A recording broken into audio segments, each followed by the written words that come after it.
Even when you feel low, you can still go. Even when you feel slow, you can still go. Even when there's no hope, you can still go. I never answer to no, man, I still go. Veda Ega Pratama targetkan gelar juara dunia Red Bull Rookies Cup 2025, siap gulingkan Brian Uriarte di Misano. Pembalap muda Indonesia, Veda Ega Pratama, bersiap mencetak sejarah besar pada ajang Red Bull MotoGP Rookies Cup 2025. Dalam seri penutup yang akan digelar di sirkuit Misano, Rimini, Italia, pada 13 hingga 14 September mendatang, Veda menjadi salah satu kandidat kuat juara. Ia akan bertarung ketat dengan dua rival utamanya, Brian Uriarte, Spanyol, dan Hakim Danish, Malaysia. Pertarungan ini bukan sekadar perebutan gelar semusim. Bagi Veda, kemenangan di Misano akan membuka jalan lebar menuju panggung balap dunia yang lebih besar, Moto3 World Championship. Sirkuit Misano bukan tempat sembarangan. Trek sepanjang 4,2 km ini adalah rumah dari legenda hidup MotoGP, Valentino Rossi. Di tempat ini pula, para pembalap muda dari seluruh dunia akan mengakhiri musim panjang Red Bull Rookies Cup 2025 yang penuh drama, adu teknik, dan adrenalin tinggi. Bagi Veda, yang dikenal sebagai pengagum Casey Stoner karena gaya balap agresif dan presisi tinggi, Misano adalah panggung terakhir untuk membuktikan kualitasnya. Saat ini, Veda menempati posisi kedua klasemen sementara dengan 170 poin, terpaut 21 poin dari pemimpin klasemen Brian Uriarte yang telah mengoleksi 191 poin dan 6 kemenangan. Di belakang Veda, ada pembalap Malaysia, Hakim Danish, dengan 165 poin dan 1 kemenangan. Dengan hanya 2 balapan tersisa, peluang juara bagi ketiga pembalap masih terbuka. Namun, perhitungan matematis menjadikan Uriarte lebih unggul secara posisi, meski tekanan jelas ada di pundaknya. Untuk bisa menggulingkan Uriarte dan membawa pulang gelar juara Red Bull Rookies Cup, Veda Ega Pratama membutuhkan kombinasi hasil optimal di 2 balapan Misano, ditambah dengan hasil minor dari Uriarte. Berikut adalah skenario yang mungkin terjadi. Jika Veda menang 2 balapan, 25-25-50 poin, maka total poinnya menjadi 220. Dalam kasus ini, Uriarte tidak boleh meraih lebih dari 28 poin total dari 2 balapan, artinya finish di luar podium di salah satu race. Jika Veda menang 1 balapan dan finish kedua di race lain, 25-20-45 poin, maka total poinnya 215. Untuk skenario ini, Uriarte harus gagal naik podium di kedua race, misalnya finish keempat dan kelima atau lebih buruk. Jika Veda finish kedua di 2 race, 20-20-40 poin, totalnya 210 poin, dan itu hanya cukup jika Uriarte finish di luar 5 besar di kedua race. Singkatnya, Veda wajib tampil sempurna, sementara berharap Uriarte tergelincir. Namun dalam balapan, segalanya bisa terjadi, terutama di bawah tekanan seperti ini. Saya siap untuk memberikan segalanya di Misano.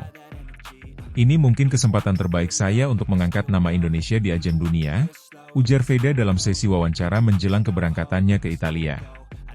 Performa konsisten Veda sepanjang musim, termasuk 3 kemenangan impresif di Sachsenring, Assen, dan Spielberg, telah membuka mata banyak pengamat balap Eropa. Tak sedikit tim Moto3 yang disebut telah membidik Veda untuk musim 2026, bahkan rumor mengatakan satu tim papan tengah Moto3 telah mengajukan proposal resmi. Dengan gelar juara di tangan, jalan Veda ke Moto3 nyaris dipastikan. Namun, bahkan tanpa gelar, penampilan luar biasa pembalap asal Gunung Kidul, Yogyakarta ini sudah cukup membuatnya dilirik sebagai prospek besar dari Asia Tenggara. Veda adalah pembalap komplet, teknikal, sabar, dan tahu kapan harus menyerang.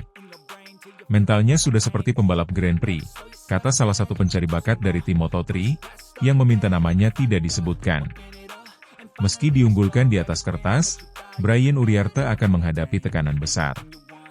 Sang pembalap Spanyol memang punya pengalaman lebih dan konsistensi tinggi, tetapi performanya di 2 seri terakhir mulai menurun. Dalam balapan di Spielberg dan Aragon, Uriarte hanya mampu finish di posisi 4 dan 6.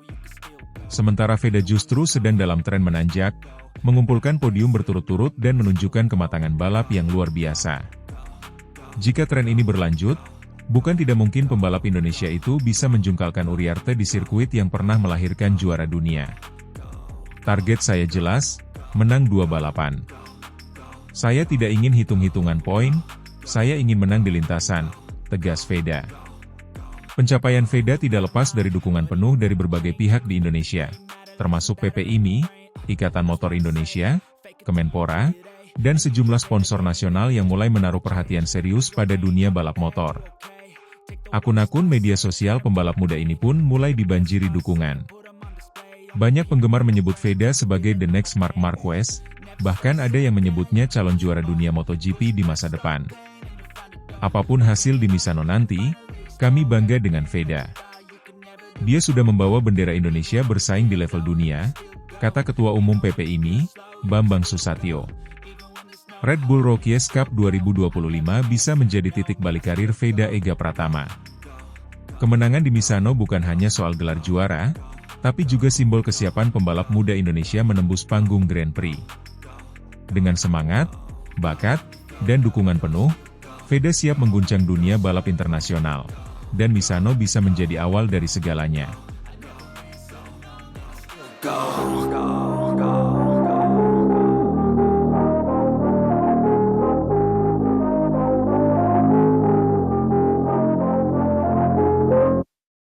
Peluang Veda Ega Pratama meraih gelar juara Red Bull Rookies Cup 2025.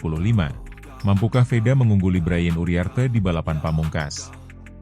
Pembalap muda Indonesia, Veda Ega Pratama, kini berada di ambang sejarah untuk meraih gelar juara Red Bull Rookies Cup 2025.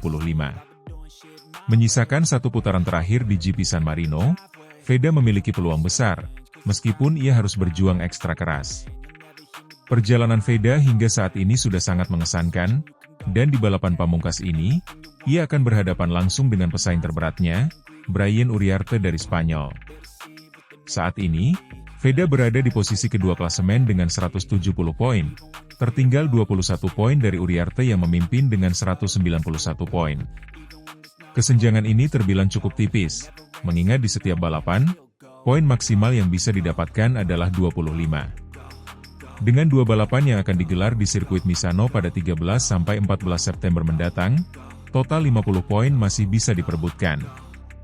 Ini berarti, gelar juara masih sangat terbuka bagi Veda. Untuk bisa menjadi juara, Veda harus mengungguli Uriarte di balapan terakhir. Ada beberapa skenario yang bisa terjadi, dan semuanya membutuhkan performa luar biasa dari Veda serta keberuntungan. Skenario paling jelas bagi Veda adalah memenangkan kedua balapan di Misano. Jika Veda berhasil merebut 50 poin penuh, ia akan mengakhiri musim dengan 220 poin. Untuk skenario ini, posisi Uriarte sangatlah krusial. Uriarte tidak boleh mengumpulkan lebih dari 29 poin dari kedua balapan tersebut. Kombinasi finish apapun yang menghasilkan total 29 poin atau kurang, seperti P2 dan P7, P3 dan P4, atau bahkan 1 kali finish di posisi kelima dan 1 kali gagal finish, sudah cukup untuk membuat Veda menjadi juara. Jika Veda hanya memenangkan salah satu dari 2 balapan, peluangnya akan menjadi lebih tipis dan sangat bergantung pada hasil Uriarte. Misalnya, jika Veda memenangkan race 1 dan finish di posisi kedua di race 2, ia akan mengumpulkan 45 poin. Jika Uriarte finish di posisi kedua di race 1 dan di posisi pertama di race 2, ia akan mengumpulkan 45 poin juga. Dalam skenario ini, Veda dan Uriarte akan memiliki poin yang sama di klasemen akhir, dan gelar juara akan ditentukan berdasarkan jumlah kemenangan. Saat ini, Uriarte memiliki lebih banyak kemenangan, jadi Veda harus mengamankan setidaknya 1 kemenangan lagi di Misano untuk menyamai jumlah kemenangan Uriarte. Ada 1 skenario yang sangat ekstrim namun sangat mungkin terjadi dalam balapan, yaitu Brian Uriarte jatuh. Jika Uriarte mengalami kecelakaan atau gagal finish di salah satu balapan, peluang Veda akan meningkat drastis.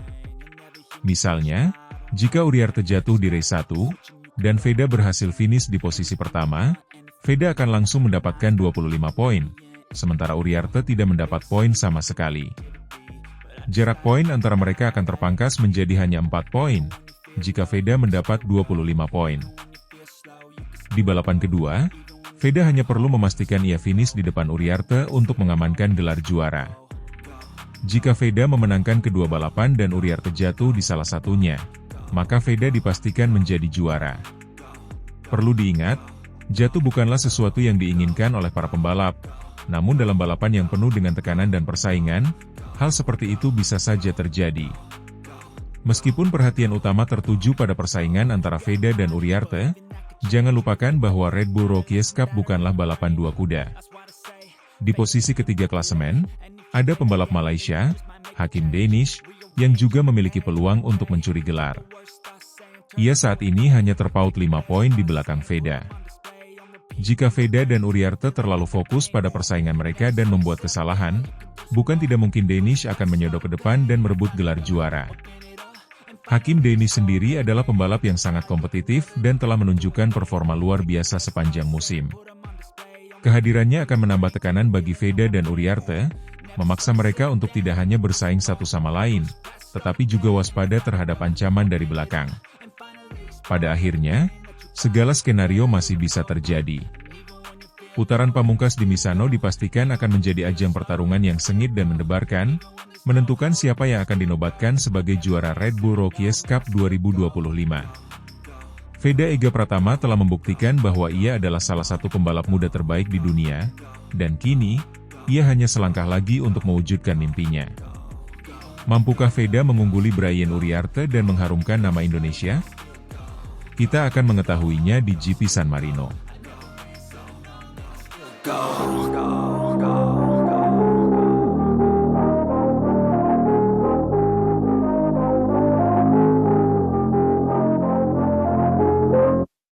Bos KTM siapkan amunisi baru. Juara Red Bull Rookies Cup 2025 dijanjikan kursi Moto3 musim 2026, Veda Ega Pratama makin optimis rebut tahta dari Brian Uriarte. Musim balap 2025 mendekati klimaksnya, dan Red Bull Rookies Cup menjadi salah satu kompetisi yang paling menyita perhatian para pencinta balap motor dunia. Bukan hanya karena pertarungan sengit antara para pembalap muda yang bertalenta, tapi juga karena sebuah pengumuman mengejutkan dari pabrikan besar MotoGP, KTM. CEO KTM Motorsport, Pete Beirer, secara resmi mengumumkan bahwa siapapun pembalap yang keluar sebagai juara umum Red Bull Rookies Cup 2025 akan langsung mendapatkan kursi sebagai pembalap pabrikan KTM di kelas Moto3 pada musim 2026. Kebijakan ini disebut sebagai langkah strategis dalam regenerasi pembalap muda sekaligus menjamin pipeline talenta menuju level profesional tertinggi di MotoGP. Ini adalah bentuk komitmen kami terhadap pengembangan pembalap muda. Siapapun yang juara Red Bull Rookies Cup tahun ini, akan kami berikan tempat di tim pabrikan Moto3 kami untuk musim depan, ujar Pete Beirer dalam wawancara dengan media Eropa, akhir pekan lalu. Kami ingin memberikan jalur nyata dan cepat bagi mereka yang mampu menunjukkan potensi luar biasa. Kabar ini tentu menjadi angin segar bagi salah satu kandidat kuat juara musim ini, Veda Ega Pratama. Pembalap muda asal Gunung Kidul, Indonesia, itu kini berada di posisi kedua klasemen sementara, hanya tertinggal 21 poin dari pemimpin klasemen, Brian Uriarte asal Spanyol. Usai mencetak 2 podium kedua, P2, dalam 2 balapan di GP Austria, akhir pekan lalu, Veda kini mengoleksi 170 poin. Uriarte, yang tampil dominan dengan merebut 2 kemenangan di Red Bull Ring, kini memimpin dengan 191 poin. Dengan hanya satu seri tersisa, yaitu GP San Marino di sirkuit Misano pada 13-14 September mendatang, perebutan gelar juara masih sangat terbuka. Format 2 balapan dalam satu seri memberikan Veda peluang besar untuk membalikan keadaan dan meraih mahkota juara. Agar bisa merebut gelar juara, Veda harus tampil sempurna di 2 balapan terakhir dengan memenangi race 1 dan race 2 di Misano. Namun, itu saja tidak cukup. Ia juga harus berharap agar Uriarte tidak mengumpulkan lebih dari 29 poin dari 2 balapan tersebut. Dengan sistem poin Red Bull Rookies Cup yang mengacu pada aturan standar MotoGP, 25 poin untuk juara, 20 untuk posisi kedua, 16 untuk ketiga, dan seterusnya, maka ada beberapa kemungkinan yang bisa membuat Veda keluar sebagai juara. Jika Veda menang 2 kali, 50 poin, maka Uriarte maksimal hanya boleh meraih kombinasi seperti P2 dan P7, 29-29, P3 dan P4, 16-13-29, atau kombinasi lain dengan total tak melebihi 29 poin. Jika Uriarte finish di posisi lebih tinggi dari skenario tersebut, maka Veda tetap berada di posisi kedua klasemen akhir, sekalipun ia menang 2 kali. Skenario ini memang berat, tetapi bukan tanpa preseden. Di race 2 Sachsenring bulan lalu, misalnya, Veda berhasil menang sementara Uriarte mengalami DNF, did not finish. Artinya, segala kemungkinan masih bisa terjadi, terutama di ajang balap di mana keberuntungan, konsistensi, dan strategi memainkan peran sama pentingnya dengan kecepatan. Menanggapi peluangnya, Veda tetap optimistis. Dalam wawancara dengan media Indonesia, ia mengatakan bahwa fokus utamanya saat ini adalah tampil sebaik mungkin tanpa terlalu memikirkan kalkulasi poin. Target saya di Misano adalah menang. Soal hasil akhir, biar nanti. Yang penting saya sudah memberikan 100%, ujar Veda. Tentu saja kabar dari KTM jadi tambahan motivasi. Siapa yang tidak ingin langsung naik ke Moto3 dengan tim pabrikan? Kepercayaan diri Veda juga semakin tinggi melihat performanya sepanjang musim. Dari 12 balapan yang telah digelar, ia berhasil meraih 6 podium, termasuk 2 kemenangan. Konsistensinya di barisan depan membuat banyak pengamat menjagokannya sebagai pembalap yang layak naik kelas musim depan, entah juara atau tidak. Namun, bukan hanya Veda dan Uriarte yang berpeluang juara. Pembalap Malaysia, Hakim Danish, yang kini duduk di posisi ketiga klasemen dengan 165 poin, hanya tertinggal 5 poin dari Veda. Ini menjadikannya sebagai kuda hitam dalam perebutan gelar. Apabila Veda dan Uriarte melakukan kesalahan atau gagal finish, Danish bisa saja memanfaatkan celah tersebut untuk menyodok ke posisi teratas dan mencuri gelar. Ia sudah membuktikan kecepatannya di beberapa balapan musim ini, termasuk saat menang dramatis di Assen. Kebijakan KTM memberikan kursi Moto3 kepada juara Red Bull Rookies Cup sejatinya bukan sesuatu yang benar-benar baru. Sebelumnya, pembalap seperti Pedro Acosta, Denis Oncu, hingga Jose Antonio Rueda juga mengawali karir profesional mereka dari ajang ini. Namun, pengumuman resmi dan terbuka dari KTM kali ini menunjukkan komitmen yang semakin serius. Langkah ini dinilai sebagai bentuk investasi jangka panjang untuk mencari bintang baru MotoGP, terutama di tengah persaingan antar pabrikan yang semakin ketat. Dengan demikian, pertarungan di sirkuit Misano nanti bukan hanya soal titel juara semusim, tapi juga tentang masa depan. Tentang siapa yang paling siap memikul tanggung jawab sebagai pembalap pabrikan dan melanjutkan perjalanan ke panggung dunia. Dan untuk Indonesia, semua mata akan tertuju pada Veda Ega Pratama. Mampukah ia membuat sejarah sebagai pembalap tanah air pertama yang menjuarai Red Bull Rookies Cup sekaligus mengamankan tiket ke Moto3 bersama KTM? Go.